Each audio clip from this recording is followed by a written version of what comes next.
বিসমিল্লাহির রহমানির রহিম। আসসালামু আলাইকুম। কেমন আছেন আপনারা সবাই? আলহামদুলিল্লাহ আমি ভালো আছি। আজকে আপনাদের মাঝে আমি নিয়ে আসছি মজাদার রসুনের ভর্তার রেসিপি। তো এখানে আমি বড় সাইজের কয়েকটি রসুন নিয়ে নিয়েছি। এই যে দেখুন, বড় বড়, আপনারা চাইলে ছোটগুলো নিয়ে নিতে পারেন। আমি বড় সাইজের রসুনগুলো নিয়েছি। আজকে আমি এটার ভর্তা করে আপনাদেরকে দেখাবো। তার সাথে 2-3টা ছোট সাইজের পেঁয়াজ নিয়ে নিয়েছি। এরকম ছোট সাইজের পেঁয়াজ নিয়ে নিলাম। লাগবে এখানে কয়েকটি শুকনা মরিচ। আমি একটু ঝাল ঝাল করে বানাবো, এগুলো অনেকটা ঝাল মরিচগুলো, সেই জন্য আমি অল্প করে নিয়ে আপনাদেরকে দেখাচ্ছি। আর লাগবে স্বাদ মতো লবণ। তাহলে চলুন ভর্তাটা আপনাদেরকে তৈরি করে দেখাই। এখন আমি চুলার মধ্যে একটা কড়াই দিয়ে দিয়েছি। প্রথমে আমরা যে শুকনো মরিচগুলো আছে সেটা আগে টেলে নেব, টেলে তারপরে রসুনগুলোকে আমরা টেলে নেব। তাহলে শুকনো মরিচগুলো আমরা আগে টেলে নিই। বিসমিল্লাহির রহমানির রহিম। এটাকে ভালোভাবে টেলে নেব, হালকা একটু মচমচা করে, তারপরে টেলে নামিয়ে নেব। আমাদের মরিচগুলো টালা হয়ে গেছে। এখন আমরা মরিচগুলোকে নামিয়ে নেব।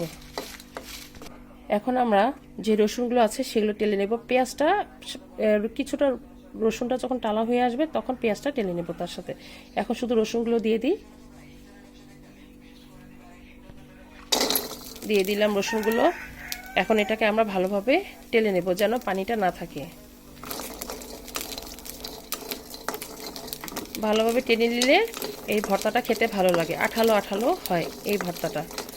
সেই জন্য রসুনটা চেষ্টা করুন ভালোভাবে টেলে নেওয়ার জন্য, যেন কোনো রকম পানির ফোঁটাও না থাকে।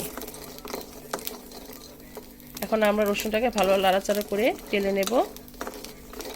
আমাদের রসুনটা প্রায় টালা হয়ে আসছে। এখন যে পেঁয়াজটা আছে সেটা এর মধ্যে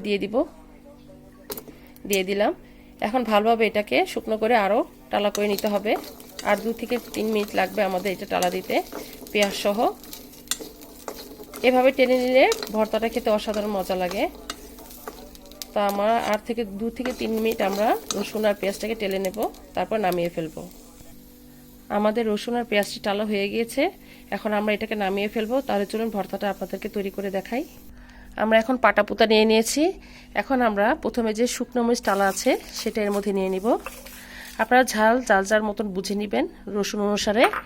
রসুন যতটুক তার অনুযায়ী আপনারা মরিচটা অ্যাড করে নেবেন। আর এখানে স্বাদ মতো যে লবণ আছে সেই লবণটা আমরা দিয়ে নিচ্ছি। আমাদের এতটুকু পরিমাণে লবণ লাগবে, যেহেতু আমাদের এখানে বড় বড় 4টি রসুন আছে। তো এখন আমরা এটাকে বেটে নেব। শুকনো মরিচটাকে ভালোভাবে ম্যাশ করে নেব। আমাদের শুকনো মরিচটা যে দেখুন ম্যাশ করা হয়ে গিয়েছে, যেহেতু এটা টালা মরিচ। এখন আমরা যে রসুনটা রয়ে গিয়েছে তার সাথে পেঁয়াজ, এগুলো দিয়ে একত্রে বেটে নেব। এখন অল্প করে দিয়ে নিচ্ছি আমি। এখন এটাকে বেটে নেব ভালোভাবে।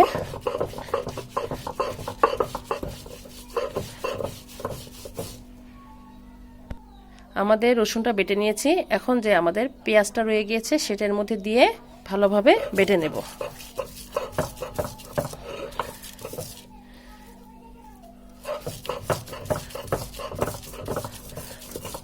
আমাদের বাটাটা রেডি, তৈরি হয়ে গেল আমাদের মজাদার অসাধারণ স্বাদের আমাদের রসুনের ভর্তার রেসিপি। মাশাআল্লাহ, দেখুন কতই না সুন্দর লাগছে দেখতে। আপনারা গরম ভাতের সাথে অবশ্যই একবার হলে এটা খেয়ে দেখবেন ঠান্ডা কাশি সব অনেকটাই কমে গেছে। তো যাই হোক, আমার এই রসুনের ভর্তার রেসিপিটা আপনাদের কাছে কেমন লেগেছে আমাদেরকে অবশ্যই কমেন্টে জানাবেন। আর আমার জন্য দোয়া করবেন, আমি যেন আপনাদের মাঝে রেসিপি নিয়ে আসতে পারি। তো আজ এই পর্যন্তই। আপনারা যেখানে আছেন ভালো থাকেন, সুস্থ থাকেন। আল্লাহ হাফেজ।